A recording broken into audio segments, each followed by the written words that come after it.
Nós temos aqui agora algumas perguntas ao pastor João Flávio Martinez que nós recebemos. E a primeira é: pastor, as almas são imortais ou elas estão dormindo após a morte? Bem, bom dia a todos. É um prazer novamente estar aqui com os irmãos. E essa é uma pergunta bastante, digamos assim, cheia de nuances para respondermos, né? Mas a Bíblia é clara, a Bíblia é muito clara. Mas claro que, apesar da Bíblia ser clara, muitos irmãos não têm noção da questão. A gente escuta muito na igreja, no meio da igreja evangélica, os irmãos dizendo, ó, quem morre está dormindo.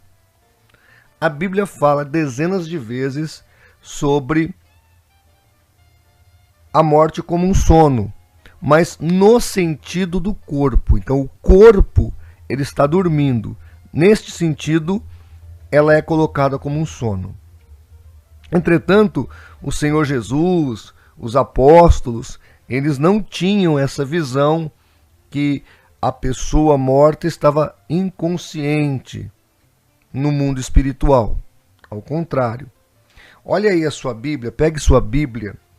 Em Mateus 10, 28, Jesus está falando: não temais os que matam o corpo e não podem matar a alma. Ou seja, o ladrão, o bandido, o criminoso, o homicida, ele pode até matar o seu corpo. Ele pode tirar a sua vida biológica. Mas ele não pode matar a sua alma. Porque a sua alma é imortal. Foi o sopro de Deus na sua vida que gerou a sua alma. E essa alma daquele que tem toda a imortalidade foi dado a você. E aí o Senhor Jesus está deixando claro: você não precisa ficar com medo do assaltante, do bandido, do homicida. Esse pode apenas matar o seu corpo, mas não pode matar a sua alma. Aí ele continua: temei antes aquele que é Deus, que pode fazer perecer no inferno tanto a alma como o corpo. E a palavra perecer aqui, Lucas, é muito interessante. É apólime no grego. E essa palavra tem o sentido de danação, de, digamos assim, uma destruição na pessoa. Exemplo, você pega um carro que bateu num poste. Vamos imaginar que seja uma BMW. Então bateu com essa BMW no poste, ela partiu no meio, está toda amassada. Geralmente a seguradora da perda total, ela pega esse carro e leva para o ferro velho. Quando alguém passa no ferro velho e vê esse carro todo abatido, todo amassado, todo contorcido, ele diz o quê? Esse carro está destruído. Apesar do carro estar todo amassado, todo destruído, este carro continua sendo um carro. Ele está no pátio do ferro velho. O que Jesus está falando aqui, a palavra apólime, tem esse sentido. A pessoa vai estar toda, digamos assim, desfigurada, mas vai estar no Geena eterno, no lago de fogo, sofrendo por toda a eternidade. Lá em Apocalipse 14, fala que o tormento dessas pessoas subirão para todo sempre. Tá certo? Então, Jesus aqui está declarando que a alma do homem é imortal. Em Apocalipse capítulo 6, por exemplo, nós encontramos as almas daqueles que vieram da grande tribulação clamando por justiça e por julgamento. São almas que falam, são almas que conversam. Isso prova o quê? Que a alma está consciente após a morte. Lucas, capítulo 16, do 19 ao 31, é contado a história do Lázaro.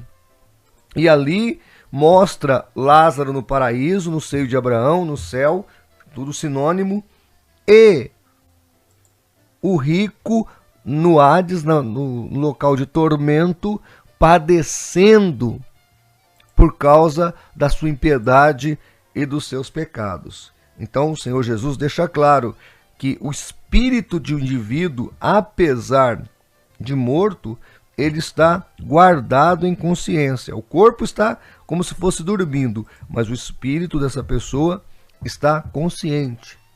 Se você pegar a sua Bíblia, pega aí você que está em casa, olha, Lucas capítulo 23, um outro texto muito interessante, Lucas 23, versículo 43. Vamos pegar aqui um pouquinho antes, Lucas capítulo 23, a partir do versículo 39. E um dos malfeitores que estavam pendurados blasfemavam de Cristo, dizendo: se tu és o Cristo, salva-te a ti mesmo e a nós. Respondendo, porém, o outro ladrão, que estava do lado na cruz, repreendia-o, dizendo: tu ainda não temes a Deus, estando na mesma condenação? E nós, na verdade, com justiça, porque recebemos o que os nossos feitos mereciam, mas este nem o mal fez. Disse a Jesus o ladrão: Senhor, lembra-te de mim quando vieres no teu reino, ou quando entrares no teu reino. O versículo 42 mostra que a visão desse ladrão arrependido era de um dia haver uma ressurreição e de Jesus lembrar-se dele, nesse futuro escatológico que ele tinha na sua mente. Aí o versículo 43, Jesus corrige o ladrão e diz assim: no futuro não, eu te digo hoje. Eu te digo, olha aí. E disse-lhe Jesus: em verdade te digo que hoje estarás comigo no paraíso. Olha o que Jesus disse para ele: em verdade eu te digo, hoje estarás comigo no paraíso. É hoje. A Testemunha de Jeová que faz, na sua tradução do Novo Mundo, aquela afirmativa, colocando os dois pontos no lugar errado, né? Te digo hoje, dois pontos, estarás comigo no paraíso, dando a ideia de que vai ser no futuro. Não, Jesus usa a palavra hoje aqui para corrigir a visão escatológica do ladrão que pensava que era no futuro. Ele fala: não, não é no futuro, é hoje, é daqui um pouco, nós vamos estar juntos no paraíso. E a Bíblia fala que Jesus foi ao paraíso e encontrou provavelmente esse ladrão lá, porque ele ganhou a salvação na cruz do Calvário. E outra coisa, não haveria sentido de usar a palavra hoje se não é naquele momento. Eu não digo para o Lucas: ó Lucas, te digo hoje, sábado eu estarei aqui no aniversário da igreja pregando. Isso não faz sentido. Tá certo? Agora eu diria o seguinte: olha Lucas, hoje à noite eu vou pregar aqui na igreja. Se eu uso a palavra hoje, tanto na língua portuguesa quanto na língua grega, é porque eu estou querendo enfatizar que naquele dia aquilo vai acontecer, tá? Então a palavra de Deus, ela é muito clara, tá? Tem alguns textos no Velho Testamento que dão a entender que parece que a alma está inconsciente após a morte. Tem, porque precisam ser contextualizados. Por exemplo, os Salmos, quando ele fala que não te louvam os que morreram, a ideia do salmista é em relação ao templo. E é óbvio que aqueles que morreram não vão vir no culto à noite para louvar a Deus. Não vão vir no templo para louvar a Deus. O outro texto que tem lá no Velho Testamento, que dá a ideia de inconsciência após a morte, é Eclesiastes capítulo 9, versos 5, 6 e 10. Mas o versículo 6 esclarece a questão. Ele fala que o morto não tem consciência, não tem obras debaixo do sol. O versículo 6 deixa claro, debaixo do sol. Então, debaixo do sol, ou seja, depois que a pessoa morre, aqui na terra, ele não tem mais influência. Ou seja, a doutrina católica de que o morto volta para trazer uma mensagem, para trazer uma revelação e etc e tal, segundo esse texto, não é factual. Não é real, tá certo? Então, é nesse contexto. Tanto que o texto de Eclesiastes 9 fala: não terão nem recompensa. Ora, mesmo os mortalistas, como as Testemunhas de Jeová e os Adventistas do sétimo dia, acreditam que no futuro, na ressurreição, na eternidade, os que morreram vão ter recompensas. se fosse levado ao pé da letra, do jeito que eles querem interpretar Eclesiastes 9, como a vida após a morte, então ninguém iria receber galardão na glória celeste, o que não é factual, o que não é neotestamentário, tá certo? Então a Bíblia, ela é toda, principalmente no Novo Testamento, porque a revelação é progressiva, muito clara que existe uma vida após a morte. Agora, olha que interessante, quando eu falo de juízo intermediário, que é aquele momento em que a pessoa ela está entre a sua vida, está recolhida entre aquele momento antes do arrebatamento da igreja, porque todos vão ressuscitar, os salvos, né, no arrebatamento da igreja. E os não salvos, como está em Apocalipse 20, serão arrebatados no juízo, aliás, serão ressuscitados no juízo do trono branco, aquele juízo de condenação. Mas olha que interessante, pega a sua Bíblia aí, o texto diz Pedro, deixa eu ver se é 2 Pedro ou 1 Pedro. Pedro, é muito interessante esse texto, acho que é 2 Pedro. 2 Pedro, capítulo 2, versículo 4. Olha aí, pegue a sua Bíblia. 2 Pedro, capítulo 2, versículo 4. Olha que interessante.